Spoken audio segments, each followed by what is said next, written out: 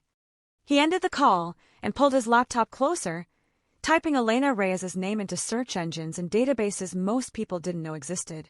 Within 30 seconds, he had her address, her employment history, her credit score, and photographs from her social media accounts. Mid-20s, Hispanic, pretty in an understated way that came from not trying too hard. Graduate degree in elementary education from a state school she'd paid for with loans she was still paying off. Lived alone in a studio apartment 3 blocks from the school. No criminal record. No apparent connections to any criminal organizations. Her social media showed a woman who loved her job more than was probably healthy, endless photographs of student artwork and classroom activities, enthusiastic posts about literacy programs and education funding. The most recent update was from 4 days ago, a picture of a sunset with the caption, "Sometimes you have to trust that tomorrow will be better than today." The phrasing bothered Dante. It suggested hope struggling against doubt, optimism forced over fear. He clicked through her earlier posts, looking for context, and found it 3 weeks back in a series of pictures that had been quickly deleted but cached in his system's deeper archives. Someone had been leaving notes on her car. Photographs showed papers stuck under windshield wipers with messages too small to read in the images, but her captions told the story. First one I found funny. Third one is concerning. Called the police, but they said it's not technically threatening, so there's nothing they can do. Dante's jaw tightened. He knew exactly what that meant. The police had received her report, filed it under low priority, and moved on to crimes they had resources to investigate. A woman being harassed wasn't urgent until she turned up dead, and by then the paperwork was just cleaning up after preventable tragedy. A knock at his study door interrupted his research. "Come in." His security chief entered with the boy in tow, small figure dwarfed by the 2 armed guards flanking him like he was a prisoner of war rather than a terrified child. Water dripped from his clothes onto imported rugs worth more than most cars, but the boy held his head up, meeting Dante's gaze with directness that suggested either remarkable courage or complete ignorance of who he was dealing with. "Leave us," Dante said to his men, watching their eyebrows rise in surprise. "Wait outside the door." "Sir, protocol doesn't apply to 7-year-olds seeking help," Dante finished. "I'll be fine." The guards exchanged glances, but obeyed, filing out and closing the door with a soft click that left Dante alone with the boy who'd walked through a storm to reach him. He studied the child openly, noting details that painted a picture of neglect softened by someone's care. The jacket was too thin for the weather but clean, recently washed. Shoes had holes but were tied with careful double knots. Hair needed cutting, but had been combed that morning. This was a kid whose life was barely held together, but someone was trying. "Sit down before you collapse," Dante said, gesturing to the leather chair across from his desk. "You're shaking so hard you're going to hurt yourself." Marcus climbed into the chair with difficulty, his feet not quite reaching the floor, water pooling beneath him on leather that cost more than the foster home's monthly food budget. He met Dante's eyes without flinching, and there was something in that gaze that reminded Dante uncomfortably of himself at that age, desperate and determined in equal measure. "Tell me about your teacher," Dante said, his tone neutral but not unkind. "Start from the beginning, and don't leave anything out." Marcus took a shaking breath and began to speak, his words careful at first, and then gaining speed as the story poured out. He explained about Ms. Reyes, about how she was the only teacher who'd ever really seen him, about the man at the fence last Friday and the fear in her eyes. He described the way she'd rushed to her car, how her hands had fumbled with her keys, how the man had followed her into traffic. He talked about the notes someone had been leaving, which he'd overheard her discussing with the principal, about how the police had said there was nothing they could do without an actual threat. "She hasn't missed a single day since I started at Lincoln," Marcus finished, his voice cracking. "Not when she had the flu and could barely talk. Not when her car broke down and she had to take 3 buses. Not even when her apartment got broken into last month. She always shows up because she says kids need stability more than adults need sick days." The apartment break-in was new information. Dante made a mental note to pull the police report. "What did they take?" he asked. "Nothing," Marcus said. "That's what was weird. She told the principal they didn't steal anything, just move stuff around. Made it clear someone had been there. She was scared after that, started looking over her shoulder in the parking lot. But she kept coming to school every day anyway, because she said we needed her. Dante leaned back in his chair, fingers steepled beneath his chin as he processed the information. The pattern was clear to someone who'd spent 30 years navigating the criminal underworld's intersection with legitimate society. This wasn't random harassment. This was escalation. Notes. Break in with nothing stolen. Following her. Each step designed to increase fear, to make her understand she wasn't safe anywhere. Classic stalker behavior, or classic intimidation tactics, and without more information, Dante couldn't determine which. "Why come to me?" he asked the boy. "Why not go to the police? The principal? Another teacher?" Marcus's expression hardened with wisdom that shouldn't have lived in someone so young. "The police don't care about missing poor people," he said flatly. "They tell you to wait 24 hours or 48 hours or however long they think it'll take for you to give up and stop bothering them. And the principal is nice, but she can't do anything except make phone calls that go to voicemail. And you think I can do something?" Dante kept his voice carefully neutral, curious where this child's logic would lead. "Everyone says you run this neighborhood," Marcus said with the bluntness of someone too young to have learned diplomatic evasion. "They say if something happens here, you know about it. If someone's in trouble here, you either caused it or you could stop it. Ms. Reyes lives 3 blocks from Lincoln Elementary. She shops at stores in your neighborhood. She exists in the same space you control." The analysis was uncomfortably accurate. Dante found himself reassessing the boy's intelligence upward. 7 years old and already understanding power dynamics that most adults spent lifetimes missing. "You're asking me to use criminal resources to help a woman I've never met," Dante said, testing the boy's commitment. "Why would I do that? What's in it for me?" Marcus's hands clenched into small fists on the arms of the chair. "Ms. Reyes helps kids nobody else wants to help," he said, his voice shaking with emotion held barely in check. "She spends her own money buying us supplies and snacks and books. She stays late every night tutoring kids who are behind because their parents don't care, or they're in foster care like me and moving around too much to keep up." He leaned forward, intensity burning in his eyes. "She's the only person in my entire life who's ever made me feel like I might be worth something. And if she's in trouble, if someone's hurting her or keeping her somewhere she can't get help, then I don't care what I have to promise or what debt I have to owe. I'll do whatever it takes to get her back safely." The declaration hung in the study's expensive air, raw and honest and absolutely sincere. Dante recognized it because he'd made similar promises at that age, back when he believed bargaining with dangerous men could save the people he loved. Most of those promises had ended badly. But sometimes, they'd ended in unexpected loyalty. Marcus's words settled into the silence like stones dropped into still water, creating ripples that spread through Dante's carefully controlled composure. He studied the boy with the kind of attention he usually reserved for business negotiations worth millions, recognizing something in that desperate declaration that bypassed his usual calculations about risk and reward. The child wasn't offering anything of value, wasn't making threats or attempting manipulation, was simply stating a truth that felt uncomfortably pure. He'd sacrifice anything for someone who'd shown him basic human decency. Dante stood abruptly, moving to the windows that overlooked gardens maintained at obscene cost to project an image of civilization over the violence that funded them. Rain continued its assault on the glass, distorting the view into abstract shapes that felt appropriate for this conversation that defied his usual frameworks. "I'll look into it," he heard himself say, the commitment made before his strategic mind could catalog all the reasons it was a terrible idea. "But I need you to understand something clearly. If your teacher is missing because of something she witnessed or someone she crossed in my world, finding her might mean uncovering things that can't be hidden again. It might make her situation worse instead of better." Marcus climbed down from the chair with determination written into every line of his small body. "She's already missing," he said with logic that couldn't be argued. "Worse than that is dead. If there's any chance you can find her before that happens, then whatever comes after is better than the alternative." The boy's certainty felt like an indictment of every careful compromise Dante had made over 30 years of building power through morally gray decisions. When had he lost the ability to believe that some actions were simply right regardless of consequence?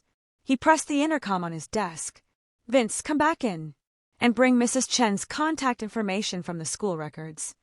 The security chief entered with suspicious efficiency that suggested he'd been listening at the door. He placed a tablet on the desk showing basic information about Marcus's foster mother, Janet Chen, 43, employed as a home health aide, currently fostering 3 children including Marcus. "Call her," Dante instructed. "Let her know her foster son is safe and being driven home shortly. And pull everything we have on Elena Reyes. Home address, work schedule, known associates, financial records, anything that might tell us who'd have reason to make her disappear." Vince's eyebrows rose fractionally, the only outward sign of his surprise at his employer involving their organization in finding a missing schoolteacher. "Should I contact our police connections? See if there's been a report filed?" "Already done," Dante said, having sent that text while Marcus was speaking. "No missing persons report yet. Her apartment building manager hasn't seen her since Friday night. Her car is still in her assigned parking space." Marcus's face went paler at that information, understanding what it meant when someone disappeared without their vehicle. Dante made a mental note about the boy's intelligence again. 7 years old and already making connections most adults would miss. "I'm going with you," Marcus said, his voice carrying an edge of desperate command that would have been amusing if it wasn't so tragic. "When you look for her, I know what she looks like up close, and I can tell you if something's wrong or missing or different." "Absolutely not." Dante's response was automatic and non-negotiable. "You're going home to your foster mother where you'll be safe and warm and eating dinner like a normal 7-year-old. This isn't a field trip." "I walked through a storm to ask a crime boss for help," Marcus shot back, his small jaw set with stubborn defiance. "I'm already involved. And Ms. Reyes would do the same for me. She'd walk through worse than rain if she thought I needed her." The certainty in that statement made Dante pause. He thought about the woman in the photographs, smiling at her students with genuine warmth, staying late to tutor kids like Marcus who the system had already written off. Thought about someone dedicated enough to show up with the flu because children needed stability. What kind of person earned that level of loyalty from a damaged 7-year-old? "You can come to her apartment," Dante conceded, watching Vince's expression shift to something between concern and resignation. "But you stay in the car with 2 of my people while I search inside. Non-negotiable. If you can't agree to those terms, you're going straight home right now." Marcus nodded immediately, relief flooding his features. "I agree. Thank you." The gratitude in those 2 words carried weight that made Dante uncomfortable in ways he couldn't quite articulate. When had he last done something that generated genuine thanks rather than obligatory acknowledgement of power dynamics? "Get him some dry clothes," Dante instructed Vince. "Something from the donation closet we keep for emergencies. And food. When's the last time you ate?" This last question directed at Marcus. "Lunch," Marcus admitted. "But I couldn't finish it because I was worried about Ms. Reyes." Dante checked his watch, nearly 5 o'clock. The boy had been running on anxiety and determination for hours. "Kitchen. Now. You're eating before we go anywhere. Can't have you passing out during a rescue operation." Marcus followed Vince toward the door, then turned back with surprising formality. "Mr. Moretti, whatever debt this creates, I'll pay it. I don't know how yet, but I will. I keep my promises." The echo of himself at that age was so strong Dante had to look away, focusing on the rain-streaked windows until the door closed behind the boy. He'd made similar declarations once, standing in front of men who thought his promises were amusing coming from a desperate 12-year-old. Most of those men were dead now, their empires absorbed into his own, their mistakes catalogued as lessons learned.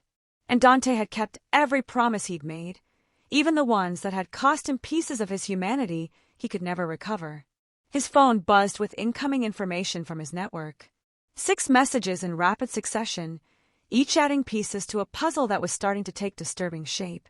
Elena Reyes had filed 3 police reports in the last month: harassment, suspicious person, and finally a break-in with nothing stolen. Each report had been logged and essentially ignored, filed under low priority because she wasn't physically harmed and the perpetrator's identity was unknown. Her credit cards showed no activity since Friday afternoon when she bought groceries at the store 3 blocks from her apartment. Her phone had been off since Friday night